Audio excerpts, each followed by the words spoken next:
Injil Yohanes pasal yang ketiga, mari kita membaca ayat pertama sampai dengan ke-13. Injil Yohanes pasal yang ketiga, ayat yang pertama sampai dengan ayat yang ke-13. Kalau sudah menemukan, kita akan membacakan ayat-ayat ini. Mari kita membacanya bersama. Pria, wanita. Demikian bunyi firman Tuhan. Adalah seorang Farisi yang bernama Nikodemus, seorang pemimpin agama Yahudi. Dia datang pada waktu malam kepada Yesus dan berkata, "Rabi, kami tahu bahwa engkau datang sebagai guru yang diutus Allah. Sebab tidak ada seorang pun yang dapat mengadakan tanda-tanda yang engkau adakan itu, jika Allah tidak menyertainya." Yesus menjawab, katanya, "Aku berkata kepadamu, sesungguhnya jika seorang tidak dilahirkan kembali, ia tidak dapat melihat kerajaan Allah." Kata Nikodemus kepadanya, "Bagaimanakah mungkin seorang dilahirkan kalau ia sudah tua? Dapatkah ia masuk kembali ke dalam rahim ibunya dan dilahirkan lagi?" Jawab Yesus, "Aku berkata kepadamu, sesungguhnya jika seorang tidak dilahirkan dari air dan roh, ia tidak dapat masuk ke dalam kerajaan Allah. Apa yang dilahirkan dari daging adalah daging, dan apa yang dilahirkan dari roh adalah roh. Janganlah engkau heran, karena aku berkata kepadamu, kamu harus dilahirkan kembali. Angin bertiup kemana ia mau, dan engkau mendengar bunyinya, tetapi engkau tidak tahu dari mana ia datang atau kemana ia pergi. Demikianlah halnya dengan tiap-tiap orang yang lahir dari roh." Nikodemus menjawab katanya, "Bagaimanakah mungkin hal itu terjadi?" Jawab Yesus, "Engkau adalah pengajar Israel dan engkau tidak mengerti hal-hal itu? Aku berkata kepadamu, sesungguhnya kami berkata-kata tentang apa yang kami ketahui. Kami bersaksi tentang apa yang kami lihat, tetapi kamu tidak menerima kesaksian kami. Kamu tidak percaya waktu aku berkata-kata dengan kamu tentang hal-hal duniawi. Bagaimana kamu akan percaya kalau aku berkata-kata dengan kamu tentang hal-hal surgawi? Tidak ada seorang pun yang telah naik ke surga selain daripada Dia yang telah turun dari surga, yaitu Anak Manusia." Kita berdoa.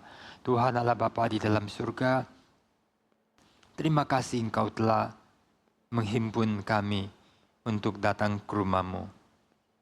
Setiap minggu kami datang dan sering sebagai satu rutinisme. Tetapi Tuhan, hal-hal yang penting bukanlah sekedar satu rutinisme. Karena kami boleh berjumpa dengan Engkau, kami boleh terus mengalami anugerah dan kasih setia Tuhan yang selalu baru. Kami bersyukur dapat memuji-muji Engkau yang baik, yang agung. Kami berterima kasih untuk segala kebaikan dan anugerah-Mu. Kami telah boleh menaikkan pujian-pujian yang sangat menghibur dan menguatkan. Kami telah membaca Alkitab-Mu yang sekarang kami mau renungkan. Berilah kami pengajaran, berkati kami. Berikan penerangan, berikan pencerahan, berikan kekuatan dorongan, berikan peringatan-peringatan. Di dalam nama Tuhan Yesus kami berdoa. Amin. Yohanes pasal ketiga mencatat satu kisah yang penting sekali. Saking penting kita menjadi sangat familiar dengan pasal ini. Coba kalau Yohanes pasal 3 ditiadakan, kita kehilangan besar. Satu peristiwa kejadian pembincangan. Pembincangan yang mempunyai satu kondisi yang indah. Seorang tua senior datang kepada rabi muda. Itu kalau kita peka lihat banyak peristiwa, banyak hal dan mengamati. Ada banyak hal yang kita bisa belajar, ada banyak inspirasi. Dan yang paling penting adalah berita yang disampaikan oleh juru selamat tentang doktrin lahir baru itu. Saudara, Nikodemus adalah seorang Farisi, ahli kitab, seorang yang mendalami kitab suci, teologi praktek agama dengan sangat serius. Dia memiliki jabatan sebagai seorang anggota Mahkamah Agama, Sanhedrin. Seorang yang punya jabatan dan posisi terhormat di tengah masyarakat, pemimpin sebagai yang kalangan tertinggi. Lalu dia datang kepada Yesus untuk satu pembincangan teologis spiritual tentang isu-isu kehidupan yang sangat mendasar. Bukan remeh-temeh kalau mereka berbicara. Siapakah yang dikunjungin oleh Nikodemus? Seorang rabi Yahudi, masih muda, baru muncul, tidak punya jabatan istimewa di dalam masyarakat Yahudi, muncul dari latar belakang keluarga sederhana. Bukan ningrat, bukan kaya, bukan punya jabatan-jabatan tinggi. Tidak ada orang yang mendatangi orang yang lebih muda, yang secara posisi sosial lebih rendah daripada dia. Apalagi jikalau yang mendatangi adalah seorang yang jabatannya tinggi. Kita lihat ini jarang terjadi atau tidak lazim. Kalau terjadi seringkali di dalam semacam politik, di mana pembesar-pembesar melakukan kunjungan-kunjungan ketika ada bencana, wajib hadir. Karena untuk memberi simpatik. Dan kalau tidak dilakukan, kalau pergi ke luar negeri, kalau menterinya bisa dipecat. Kalau anggota atau orang tertentu bisa dipecat. Dan ini kejadian. Karena itu menyatakan tidak ada empati. Orang pergi ke kampung-kampung, ke rumah-rumah warga miskin. Itu sebagai strategi politik atau sebagai semacam pencitraan. Tidak selalu kita menuduh sebagai pencitraan negatif. Kadang ada banyak motif-motif yang bercampur aduk antara kepentingan pribadi dan kepentingan altruisme. Itulah manusia. Yang saya boleh mengatakan merendahkan diri di atas bukit. Ya. Tetapi tidak pernah merendahkan, benar-benar merendahkan dan nothing. Orang yang merendahkan dan that get something, itu adalah motivasi yang benar-benar luhur.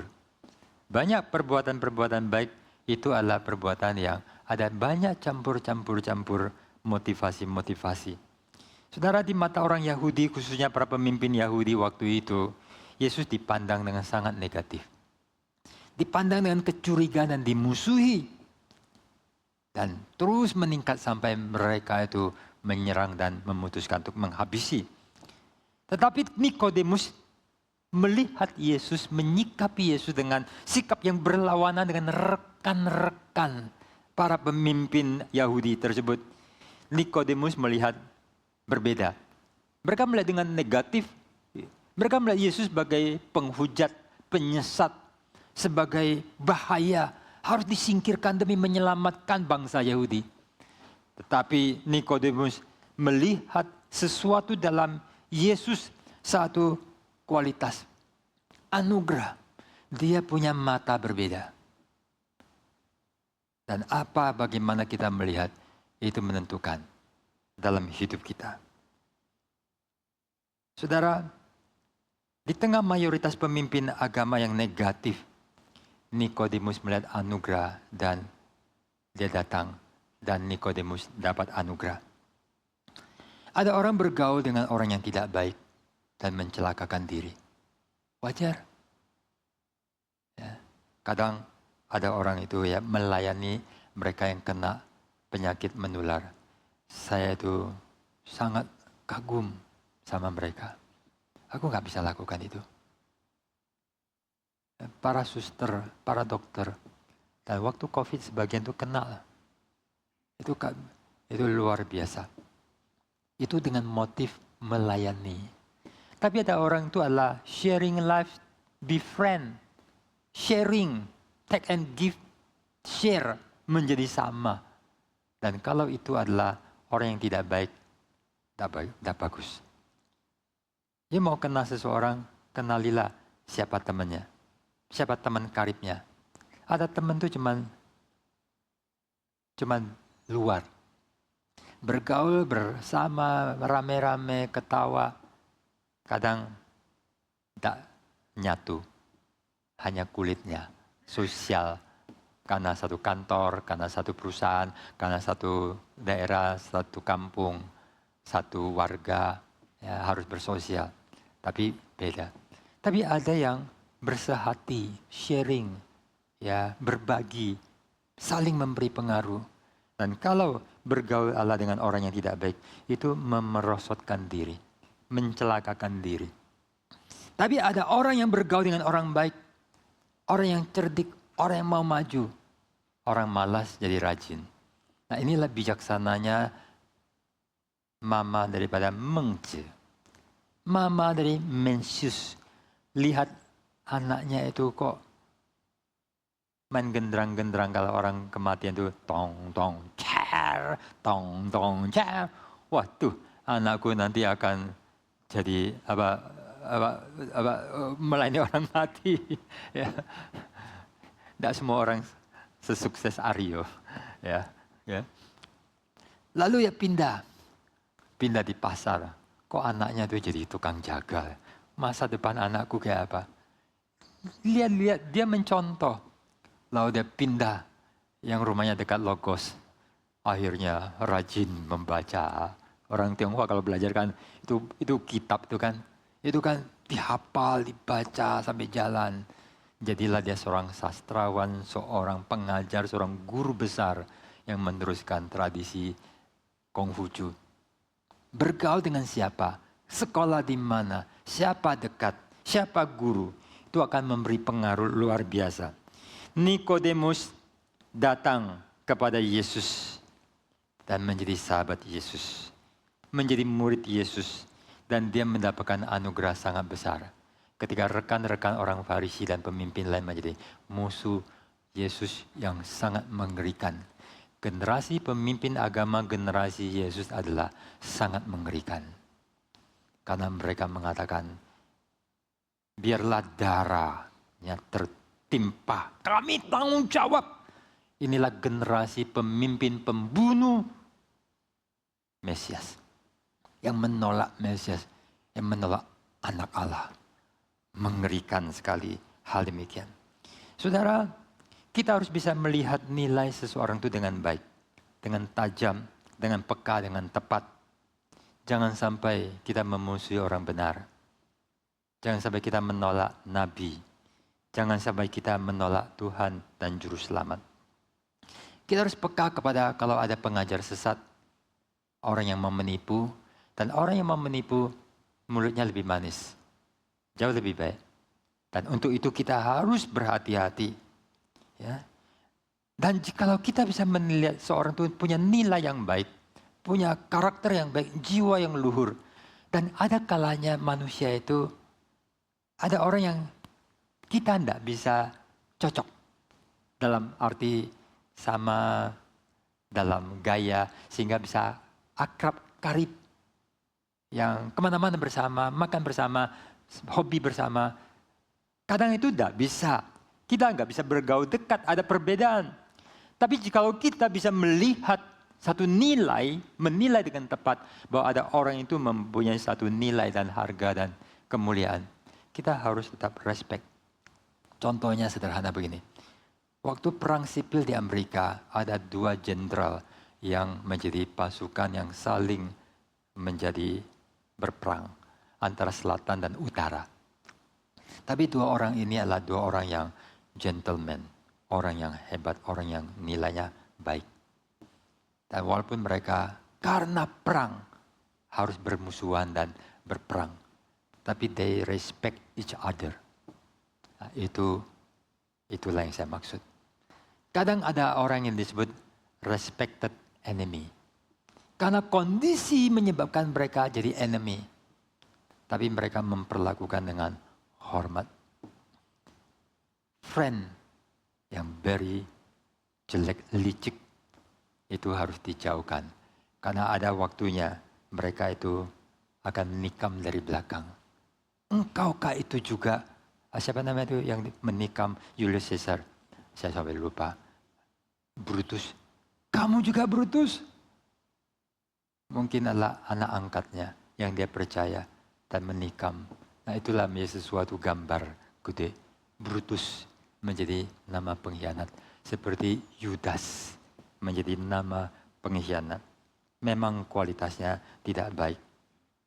Nikodemus mendatangi Yesus ketika banyak rekan-rekan lain memusuhi Yesus.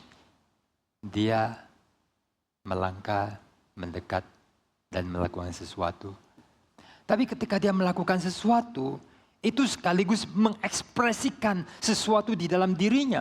Apa yang orang lakukan, katakan, bersikap, dan membuat pertimbangan, dan membuat keputusan, dia bukan saja mengungkapkan satu tindakan, perbuatan, keputusan, tapi sekaligus mengungkapkan sesuatu dirinya sendiri. Ekspresi daripada filsafatnya, nilainya, karakternya, kepribadiannya, bukan hanya apa yang dia lakukan. Dan tidak selalu apa yang orang lakukan benar asli jiwanya. Karena ada orang jahat berbuat baik. Ada orang-orang yang berbuat kebajikan menolong, sesungguhnya adalah pamer sosial untuk cari nama. Banyak penjahat-penjahat, banyak kartel-kartel, banyak orang yang di belakang melakukan pembunuhan, menghancurkan hidup banyak orang. Dalam sosial dia membantu warga, membantu orang. Dan waktu ada saat tertentu yang dibantu inilah, yang tidak ngerti sedalam-dalamnya membela dia. Nah, ini adalah cara strategi untuk bagaimana menanamkan pendukung-pendukung. Uang triliunan yang diterima ratusan, puluhan, ratusan, bahkan sekarang orang sudah main ribuan triliun, ya, yang bukan mainan kita. Dia tinggal 1 triliun dibagi-bagi. Dia sudah jadi dewa di antara ribuan, puluhan ribu orang. Ya. Tetapi sesungguhnya bukanlah orang baik. Nah, ketika seorang itu berbuat sesuatu, mengatakan sesuatu, mengambil keputusan, ada sesuatu yang terekspresikan, yaitu nilainya, filsafatnya, karakternya, kepribadiannya. Itulah sebabnya saudara, ketika kita berbincang, orang mengatakan, orang bertindak, ketika orang mengatakan sesuatu, hati-hati. Karena sesungguhnya bukan saja apa yang dia katakan yang penting, tapi dirinya. Ya, ketika orang melaporkan sesuatu, berbicara sesuatu, sesungguhnya dia bukan menyampaikan apa-apa yang kata-kata tentang apa yang disampaikan. Yang harus adalah orang yang mengatakan, orang ini penuh dengan kemarahan, kepahitan, kesempitan, atau orang yang penuh dengan sebaliknya yang penuh dengan kebaikan. Di dalam apa yang orang katakan, apa yang orang putuskan, sikapi. Ya. Sesungguhnya mengekspresikan dirinya. Kita kalau lihat ada orang yang dirinya tidak baik, maka apa yang dia katakan dan lakukan pun harus kita question. Satu saat saya tuh mengecek sesuatu melalui aplikasi AI. Waktu saya mengecek, kok gitu ya? Informasinya kayaknya salah. Nah, saya mulai meragukan.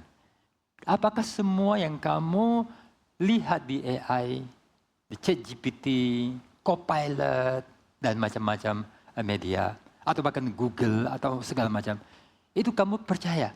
Maka orang Barat itu sering melakukan, you harus ada persetujuan bahwa ini bukan nasihat medis. You harus cari dokter, you harus ngecek, ini mungkin bisa salah. Itu sangat tepat yang kita pahami. Tapi seringkali kita mempunyai asumsi yang sangat ceroboh. Apa yang kita dengar itulah kebenaran.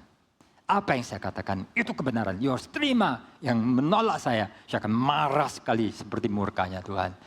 Dan ini tidak benar. Lalu setelah itu saya menjadi mempertanyakan kredibilitas daripada sumber atau aplikasi tersebut. Dan walaupun masih memakai, itu tidak boleh ditelan bulat-bulat. Dan ketika ada yang tidak bisa kredibel atau fidelity atau dapat dipercaya, maka apa yang dikatakan menjadi sangat tidak benar. Maka ketika ada orang, kita lihat hatinya, nilainya, filsafatnya adalah orang yang rendah. Lalu kemudian setiap yang dia katakan, itu berarti sangat banyak yang harus diragukan. Dunia ini terlalu banyak di dalam banyak informasi keliru. Menurut saya sekarang ini seperti di zaman ketika terjadi kekacauan epistemologi yang menyebabkan orang bingung. Apa itu kebenaran, apa itu fakta? René Descartes harus memikirkan, aku mau menegakkan, mencari satu kebenaran awal, dari situ membangun kebenaran. Tapi dia membuka bagi sesuatu zaman baru di mana filsafat dilepaskan dari Alkitab. Dan disitulah keliaran makin lama makin besar. Dari zaman rasionalisme menjadi pencerahan, menjadi zaman yang gila-gilaan. Lalu sampai suatu saat kita bersyukur para reformator menegakkan sola scriptura. Kembali kepada sesuatu, ya, dan disitulah kita dapatkan suatu berkat luar biasa. Sekarang kita mengalami disinformasi, ya, semua informasi itu menjadi kacau. Saya ketika kadang suka buka YouTube dan kadang cari berita, kadang ketika saya mau mencari tahu apa yang terjadi di Iran, apa yang terjadi dengan Donald Trump, apa yang dilakukan, gimana Greenland, ini, itu, di Venezuela, atau beberapa peristiwa. Kadang itu mengenai Jokowi, tentang ini. Saya nggak dapatkan informasi, kadang informasi yang buatan, bualan, fitnahan, yang nggak ada dasar. Dan kita berada dalam suatu zaman di mana misinformasi, disinformasi, sengaja memasukkan informasi yang menyesatkan untuk mengacaukan. Demikian juga agama, demikian juga gereja, demikian juga pengajaran. Sampai orang tidak bisa membedakan mana yang benar, mana yang tidak. Kita butuh discernment, kita butuh bijaksana. Dan inilah kekacauan. Tapi luar biasa, di tengah semua hal, bahkan tekanan mayoritas yang membuat Nikodemus paling aman menjauhi Yesus. Karena mendekati Yesus, dia bisa dibenci dan bisa didiskualifikasikan, bisa dimusuhi. Dia tetap datang kepada Yesus. Dan datangnya kepada Yesus menyatakan orang tua ini sangat bijak. Orang tua ini sangat peka. Orang tua ini sangat tajam. Orang tuanya ini punya hati baik. Hati yang baik membuat dia mendekat pada Tuhan. Yang tidak baik selalu dekat sama setan. Menjauh daripada Tuhan. Dan dia menjadi seorang yang sangat diberkati. Nikodemus mendapat hadiah sangat besar. Satu berkat luar biasa. Lalu Yesus mengatakan, menjawab dia, sesungguhnya kalau orang tidak lahirkan kembali, tidak bisa melihat kerajaan Allah. Dia tidak paham. Gimana? Orang lahir udah gede, tua lagi. Masa bisa masuk ke rahim ibu untuk lahir lagi? Polos banget logikanya. Tapi itulah yang dia pahami. Artinya dia jujur. Ya, dia jujur memang gak mudeng. Gak mudeng. Cara pikirnya dia buka. Seorang yang hebat, Nikodemus tidak bodoh. Nikodemus orang pinter. Nikodemus pemimpin. Nikodemus punya karakter. Nikodemus punya pertimbangan. Nikodemus bukan orang remeh. Tapi dia kesulitan. Tuhan Yesus memberikan penjelasan lagi. Sesungguhnya jika seorang tidak dilahirkan dari air dan roh, dia tidak bisa masuk ke dalam kerajaan Allah.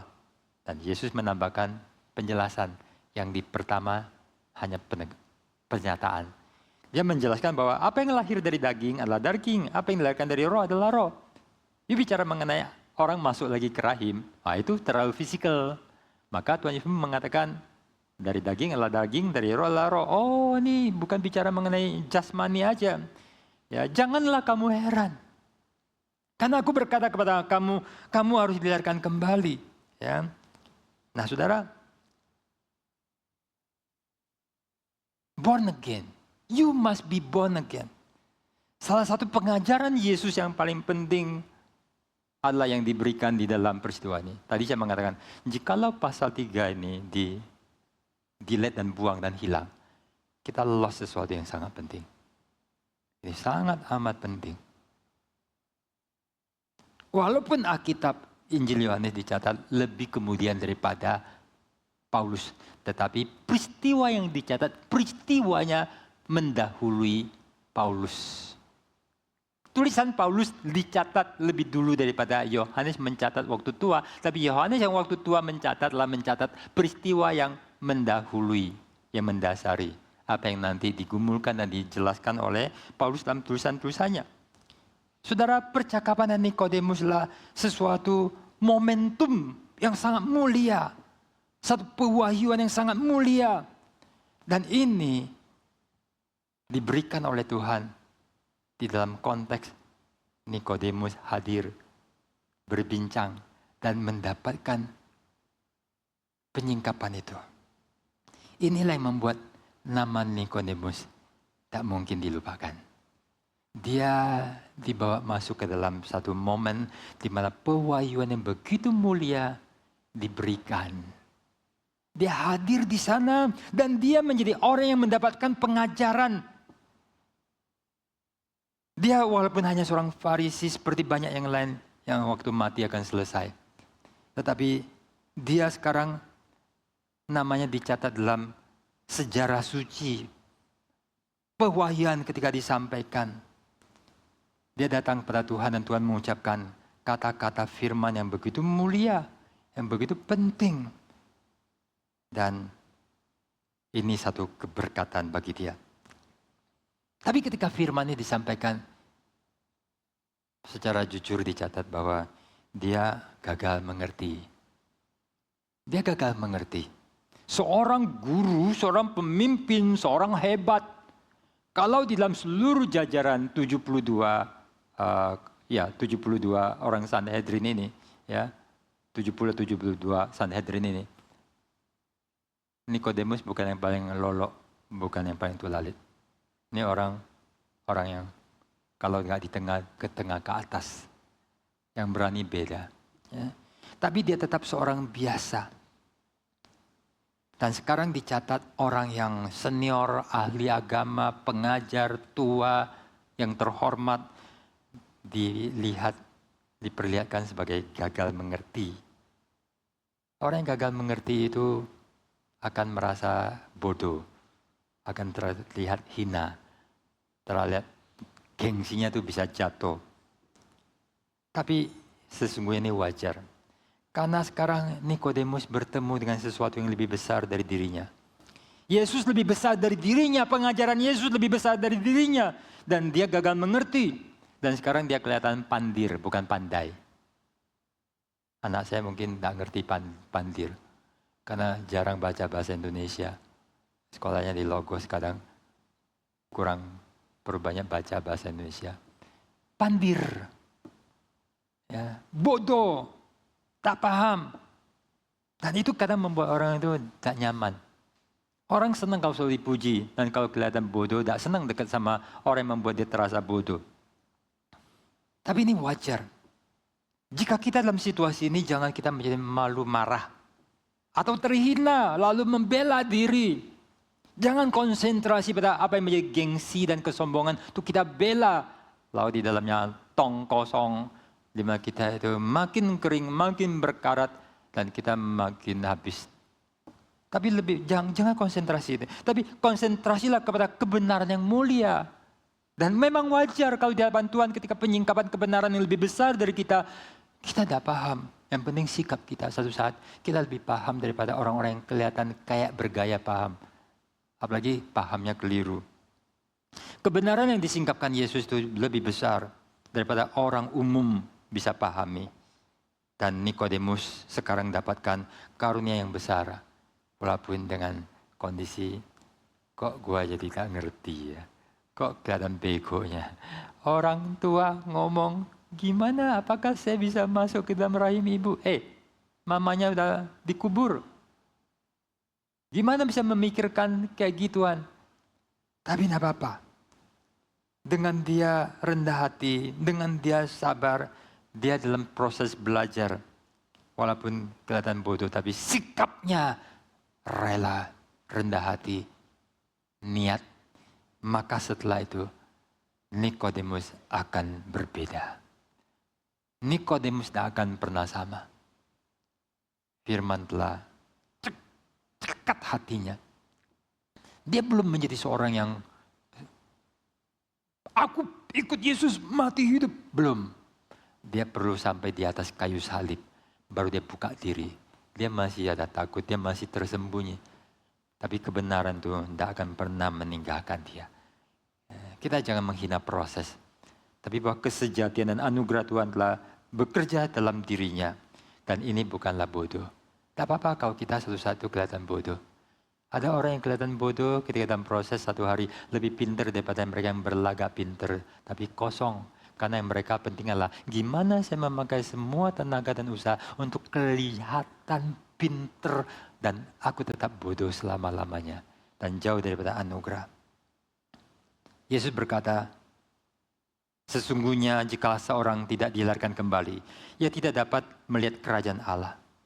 Tak paham, Yesus jelaskan lagi. Kalau seorang tidak lahir dari air dan roh, tidak dapat masuk dalam kerajaan Allah. Dan Yesus memberikan penjelasan. Ayat yang ke-9, setelah 2 kali penjelasan, Nikodemus masih menunjukkan bahwa bagaimana mungkin hal itu terjadi. 2 kali dia ngomong. Kamu betapa agak idiotnya gitu. Kok gitu sih? Kadang di dalam kelas ketika ada orang bertanya, saya pernah di dalam kelas, saya mengatakan pertanyaan dan kelihatan bodoh banget. Ya. Tapi aku yakin aku nggak bodoh waktu saya bertanya. Kebenaran itu berlapis-lapis seperti bawang. Seperti lapisan tanah yang berlapis-lapis. Kadang ada orang yang melihat sesuatu yang melampaui apa yang orang sudah pahami dan mengatakan, sudah selesai. Tapi ada yang terus melihat bahwa ada sesuatu yang lebih dalam. Nah umumnya itulah yang akan memikirkan berbagai hal untuk penemuan-penemuan. Ketika orang terus melihat sesuatu yang orang tidak terlihat. Tapi di mata umum akan kelihatan bodoh.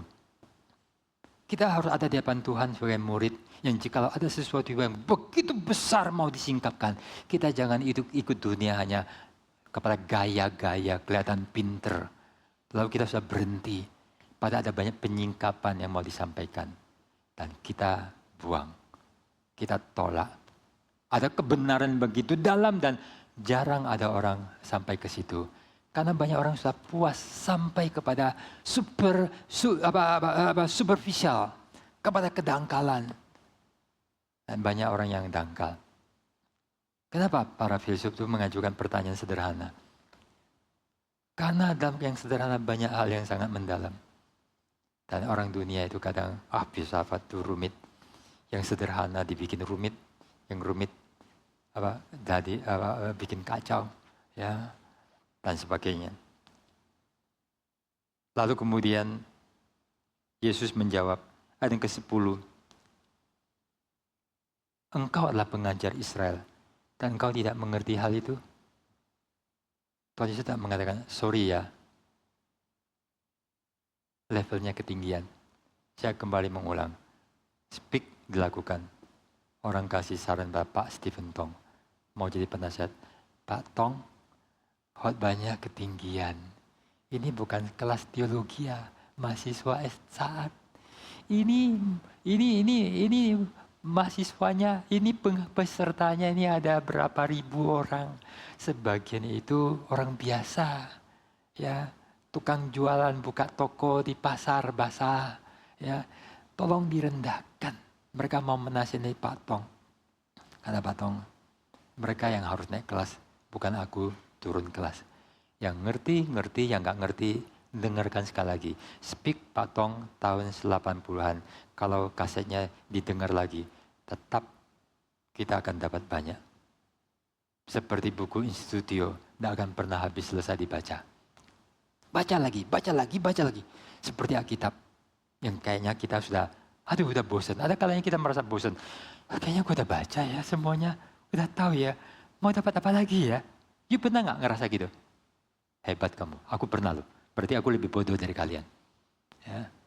Aku pernah merasa, kayaknya udah tahu. Kadang aku merasa, mau baca apa lagi ya? Paling enak, buka Daily Bread, baca cerita 5 menit, doa. Puji Tuhan. Tadi you nggak dapatkan selalu kedalaman. Dari firman yang sederhana, yang kita rasa sudah tahu, sudah dari puluhan tahun, tahu. Waktu kita mendalami dan Roh Kudus membukakan, kita tidak mau beranjak dari situ. Saya waktu di seminari, aku lepaskan makan pagi. Yang kalau udah jamnya teng, sudah habis, sudah diringkas. Saya akan puasa pagi itu. Tapi saya nggak bisa lepaskan. Kenapa? Firman itu meluap-luap dengan kedalaman-kedalaman yang sangat luar biasa. Tuhan Yesus memberikan teguran. Kamu pengajar Israel dan kamu tidak mengerti hal itu? Gimana ngerti? Problemnya bukan di aku. Problemnya di kamu.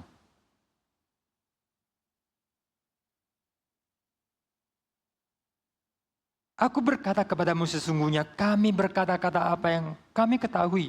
Dan kami bersaksi dengan apa yang kami lihat. Tetapi kamu tidak menerima kesaksian kami. Kamu tidak percaya waktu aku berkata-kata dengan kamu tentang hal-hal duniawi. Bagaimana kamu akan percaya kalau aku berkata-kata dengan kamu tentang hal surgawi? Jadi ada yang keliru pada Nikodemus, profesor, doktor, maha guru, pakar, ahli, yang hidupnya itu hari-hari itu Alkitab. Maka disebut ahli kitab. Orang Farisi berdedikasi, yang mencintai, yang mempelajari. Tetapi gagal untuk paham. Kamu pengajar Israel, mestinya tahu. Tapi aku nggak tahu. Kadang anak, kadang murid, kadang jemaat dimarahin. Ya. Kamu sesungguhnya sudah layaknya tahu. Tapi you mayoritas menindas minoritas. You murid-murid menindas guru. You yang termalas, terlalu ketinggalan. Sehingga you yang gagal. Dan kamu akan dihakimi oleh dunia, oleh orang yang lebih pintar. Yang dengan sabar mau belajar. Dan itulah yang wajar. Kamu yang kurang wajar. Karena telah ketinggalan. Tapi bagaimana bisa dikatakan sudah tahu? Kok aku nggak tahu apa-apa? Ini pengajaran baru. No. Ini mestinya kamu sudah tahu. You pengajar, you ahli kitab, you seumur hidup mengabdi dan tiap hari baca Alkitab, meneliti Alkitab. Itu orang Yahudi. Orang Yahudi itu orang-orang yang kalau sarjana-sarjana yang ada di dalam perpustakaan. Yang lebih daripada mereka yang sekolah Alkitab lalu selesai, dia sudah menggembala. Dan kadang sudah mulai tidak baca. Tapi sebagian orang terus, para sarjana, yang bacaan kitab-kitabnya itu loh. Sebagian ada di toko Momentum yang kadang saya mengatakan, aduh ini siapa yang beli ya? Kadang di satu buku 1 juta. Ya begitu buka nggak ngerti apa. Karena itu bahasa Yunani, bahasa Ibrani, dan macam-macam. Tapi kadang itu mereka meneliti. Belum lagi perkamen, lalu ini tahun berapa, punya apa namanya, warisan kitab-kitab itu ada tahun-tahun. Mereka meneliti sampai mereka itu kacamata tebel-tebel. Ya kayak J.I. Packer, kayak yang lain itu, matanya tebel-tebel. Meneliti. Ya sedikit ngomong, dia tahu ini di mana alamat, di mana ini artinya apa, bahasanya. Itulah mereka. Dan mereka bilang, aku udah tahu belajar semua, tapi aku nggak tahu. Kamu seharusnya tahu. Karena sesungguhnya ini bukan ajaran baru. Ya, ini semua sudah ada dalam Alkitab, perjanjian lama yang kamu cintai dan hargai.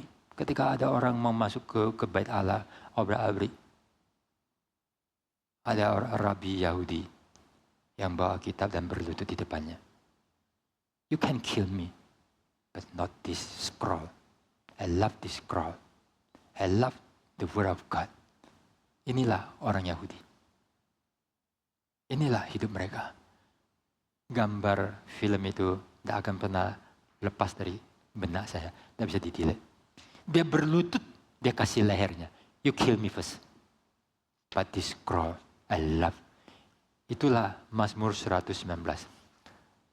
Hukum Allah, titah Allah, nasihat Allah, peringatan Allah, aturan Allah. 8 kata. Gimana betapa ku cintai firman-Mu. Lebih manis, lebih berharga dari apapun. Nah inilah mereka yang dinamakan ahli kitab. nyalin kitab. Ngabdi belajar Alkitab, hafal Alkitab. Alkitab ditaruh di sini dan di ujung jubah. Di pintu rumah. They love the Bible. They live in the Bible. But now ketemu sama batunya. Yesus mengatakan, you mesti sudah tahu di mana tak mudeng. Yeskiel 36 ayat 25 sampai 27. Aku akan mencurahkan kepadamu air jernih yang akan mentahirkan kamu dari segala kenajisan kamu dan dari semua berhala-berhalamu. Aku akan mentahirkan kamu. Kamu akan kuberikan hati yang baru dan roh yang baru ke dalam batinmu. Dan aku akan menjauhkan dari tubuhmu hati yang keras dan kuberikan kepadamu hati yang taat. Rohku akan kuberikan diam dalam batinmu. Dan aku akan membuat kamu hidup menurut segala ketetapanku. Dan tetap berpegang pada peraturan-peraturanku dan melakukannya. Inilah masa zaman genting. Di mana Yesaya menyampaikan umat yang tidak mau taat. Yang disampaikan firman, tidak mudeng, tidak mau ngerti, tidak mau dengar. Ya, dan dia diutus ke bangsa yang berat hati, yang tak mau tobat. Tapi Yesaya masih jauh. Kemudian Yeremia yang melihat putri bangsanya, umatnya menjual diri dan akan dibuang. Akan dihabisin. Diobrak-abrik dan bait Allah dibakar. Dan dimurnikan dengan api 70 tahun. 70 tahun itu adalah 3 generasi. Dari kakek, anak, itu 70 tahun. Lalu Yeskiel yang kemudian lebih muda sedikit lagi. Dan melihat kesusahan, kebodohan, kedegilan, kematian, tidak ada harapan. Maka disitulah Tuhan memberikan satu penghiburan dan janji tentang Mesias yang dinantikan dari Taman Eden, Abraham, Musa, Daud, dan seterusnya. Sampai Yesaya adalah yang nanti akan memberikan hati baru. Pencurahan, pentahiran, hati yang jahat, hati yang membeku, manusia yang sudah diperangkap dosa, yang tidak bisa berdaya, yang diberikan Taurat, diberikan Nabi, begitu apapun, sehebat apapun, tetap licik hati manusia, tetap berdosa dan tak ada harapan. Seluruh dunia, semua agama harus dengarkan bahwa tidak ada jalan keselamatan. Itulah sebabnya juru selamat mesti datang. Dan dia telah datang. Kita orang Kristen bersyukur. Tetapi sudahkah kita mengerti? Kita orang Kristen, kita orang reform. Tapi apakah kata-kata yang sama juga menjadi satu teguran Yesus? Kamu orang Kristen, kamu orang reform, kamu gak ngerti juga. Kamu tak biasa bicara mengenai lahir baru. Tapi kamu tak ngerti juga. Pasti Nikodemus sudah membaca Yeskiel. Dia pasti sudah baca. Mungkin ada ujian. Mungkin ada saringan untuk masuk pada Sanhedrin. Menjadi seorang pemimpin. Tetapi saringan bukan berarti sudah mudeng. Apalagi sudah menghidupi anugerah. Dan ketika Yesus datang. Seperti siapa namanya itu? Simeon melihat keselamatan dengan sangat jelas. Dan dia masih nanar. Tapi puji Tuhan, dia dengan anugerah Tuhan datang menghampiri Yesus. Tapi harus menyadari kebutaannya. Begitulah kita datang ke hadapan Tuhan. Kita datang pada anugerah, tapi harus membuka diri dan mengatakan, aku miskin dan buta. Aku kosong dan kering. Please penuhilah hatiku bencana ini. Tuhan, aku pulang kiranya boleh dapatkan berkat. Aku datang bukan kesombongan. Ya. Bahkan pengkhotbah yang paling tidak berkualitas, you harus dengarkan suara Tuhan. You harus saring. Dan ada saatnya Tuhan menyampaikan firman. Satu kali saya punya pengalaman dan penyesalan. Datang seorang profesor. Namanya ada di NIV Study Bible. Namanya. Dosen saya dari Australia. memperkenalkan ini. Dia pernah ngajar. Waktu dia khotbah Lukas pasal 15 terhilang. Apa?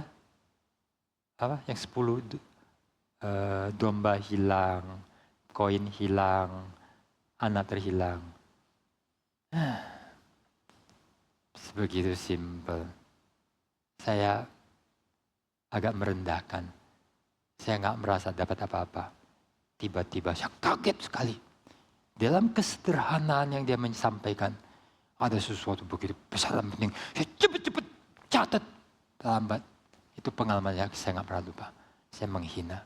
Seorang profesor yang namanya ada di study Alkitab Bible, study Bible NIV. Yang punya kemampuan bahasa 7 atau 13 bahasa. Dan ketika dia menyampaikan, tidak seperti pendeta saya Stephen Tong yang kalau khotbah begitu luar biasa orasinya. Ya, kita menjadi apa ngomongnya, profesor kan tak tua gitu ya. Dan saya nyesel. Saya tak ketinggalan banyak catatan yang saya lupa. Dan itu membuat saya rendah hati. Kadang orang mendengarkan apa yang Tuhan sampaikan. So simple, tidak ada apa-apa. Tapi ini kebenaran yang begitu penting. Kamu mestinya sudah tahu. Dan inilah aku datang. Dan engkau datang. Aku appreciate. Kalau saya memakai bahasa saya ya. Tapi Tuhan Yesus nggak mengatakan gue appreciate sama datangnya seorang tua Nikodemus. Tapi ini kan feeling saya, ini kan tafsiran saya. Ya, kalau saya ya appreciate. Karena yang lain nggak mau datang. Ini orang tua loh. Orang hebat loh. Merendahkan diri loh. Luar biasa loh.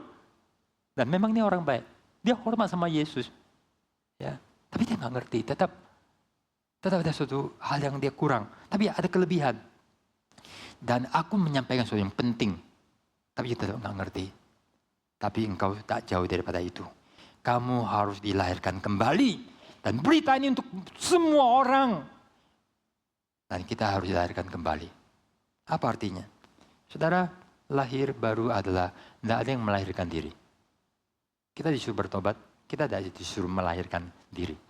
Kita dilahirkan oleh orang tua. Tapi kita harus be born again. Tapi gimana? Aku harus lahir kembali, tetapi bukan aku yang melakukan. Orang tua yang melakukan, tetapi orang tua sudah mati. Tapi ini bukan jasmani, ini rohani. Kalau gitu Tuhan lahirkan aku dong. Tuhan mau melahirkan kita kembali, tapi respon kita adalah bagaimana yang kita lakukan. Kita waktu lahir adalah orang tua.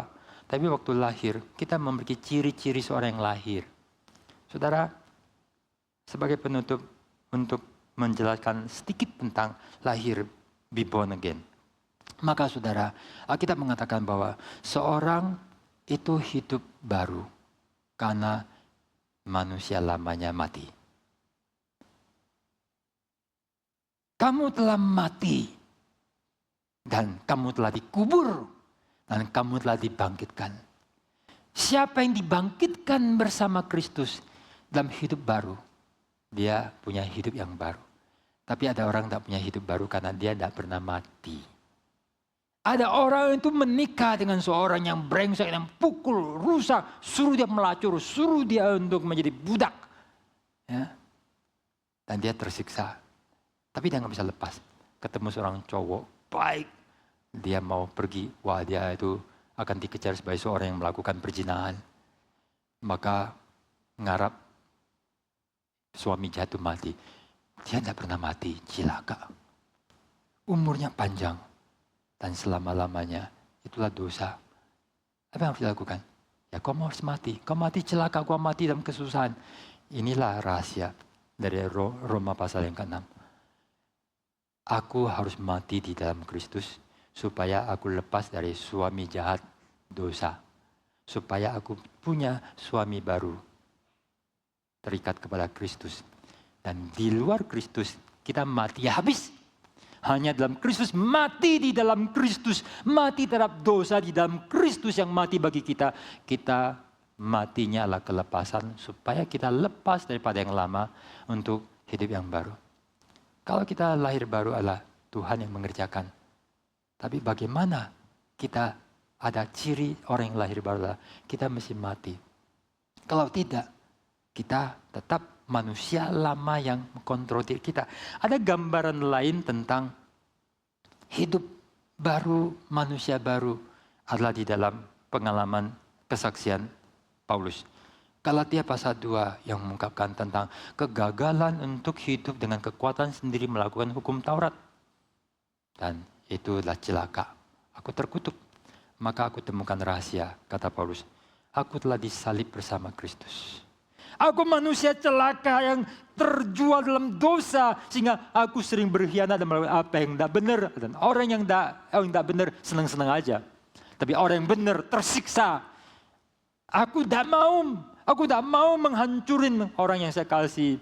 Pasanganku, orang tuaku, anakku, manusia lain.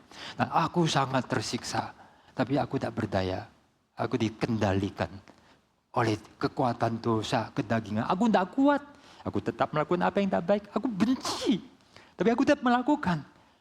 Aku membenci yang aku cinta, yang aku benci. Manusia itu ya sakit jiwa. Manusia itu gila. Manusia itu menjadi sinting.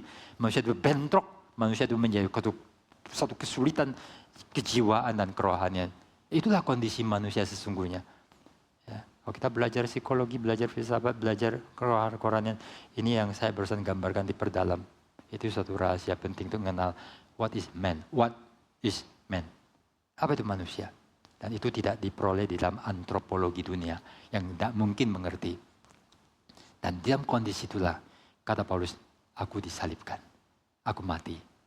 Dan sekarang Kristus hidup dalam aku. Hidupku yang kuhidupi sekaranglah hidup di dalam Anak Allah yang telah mati, yang mengasihi aku. Sekarang, dia dikendalikan oleh Tuhan. Hidup kita adalah yang dikendalikan Tuhan. Orang yang lahir baru, ada satu jenis baru. Ada kebaruan. Pertanyaannya adalah, who is the boss? Siapa yang mengontrol? Who is the owner? Siapa pemilik? Siapa penguasa? Siapa pengendali? Me, masih manusia lama. Dan di mana kalau aku yang mengendalikan, pasti akan tabrak-tabrak. Orang yang bisa diandalkanlah orang yang manusia tidak bisa diandalkan. Seumur hidup saya terus ngomong ini, sampai saya khawatir Anda salah ngerti saya. Tidak ada manusia yang bisa diandalkan. Orang sebaik apapun, saya kurang percaya. Karena saya tahu manusia di dalam konsep reform Alkitab itu berdosa. Contohnya, one of the best and spiritual men is David.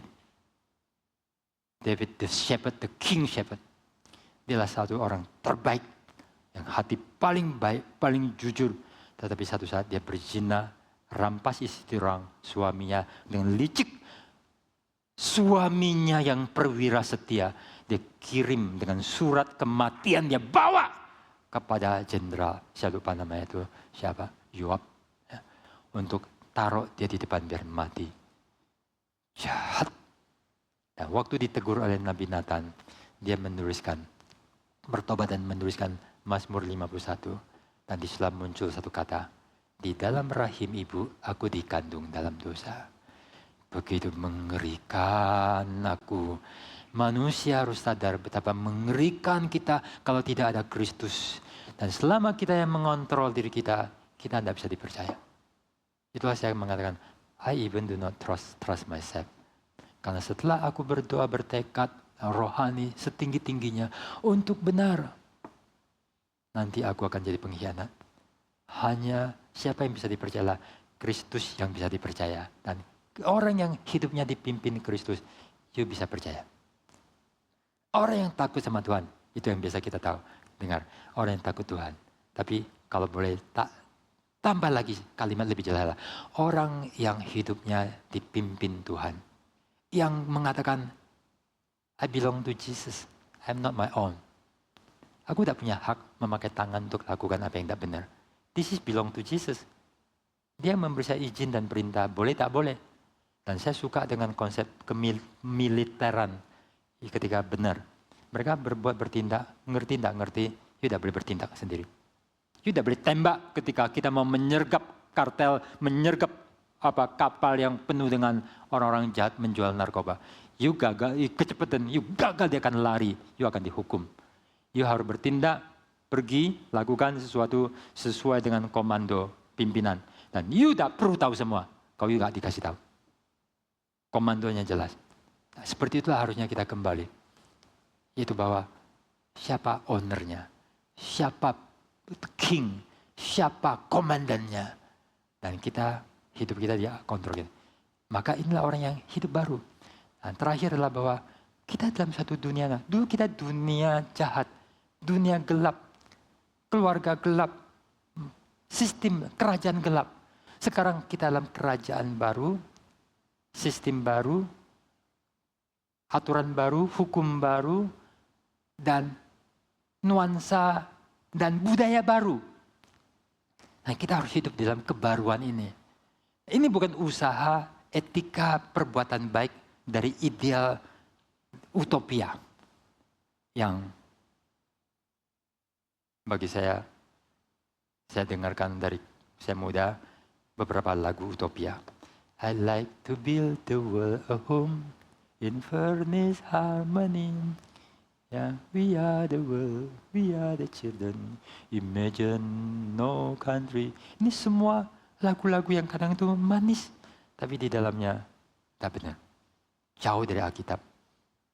Tidak layak. Itu kadang menjadi satu kesulitan kita. Lagu dunia kadang itu enak didengar di telinga. Tapi kata-katanya bertentangan dengan doktrin. Ya, sangat berkebalikan. Itu semua kegagalan. Dan sistem baru, dunia baru. Nah, ketika orang Kristen gagal untuk menghidupi semua, kita hidup dengan sistem dunia. Maka kata-kata teguran Yesus cocok. Kamu orang Kristen, kamu orang reform, kamu sekian lama jadi orang reform, baca kitab, perjanjian lama, perjanjian baru, percaya Yesus. Hai Nikodemus, dan semua pengikutnya sampai zaman ini. Dia nggak ngerti juga. Kamu dengan satu budaya, kerajaan, sistem yang masih sama. Kalau you tidak lahir kembali, you tidak bisa mengalami, tidak bisa masuk, tidak bisa melihat. Dan berbahagialah orang yang mengalami kebaruan itu. Dunia baru telah datang. Dan kita masih hidup di dunia harus berjuang di dalam already and not yet. Antara anugerah telah datang, tapi kita masih ada di bumi, kita masih ada daging, dan kita bergumul menanti sampai kita dilepaskan dan mengalami penyempurnaan. Tetapi kebaruan itu telah tiba. Kita bukan orang yang tidak bisa tidak berdosa. Tapi kita dimampukan untuk boleh tidak berdosa. Tapi hati-hati, kalau kita lengah, kita masih di dunia masih bisa berdosa. Sampai menantikan masa pemulihan, penyempurnaan. Di mana kita tidak bisa berdosa lagi. Ketika kita di dalam kerajaan Allah yang akan datang. Dalam kemuliaan surgawi. Mari kita masuk di dalam doa. Allah Bapa di dalam surga.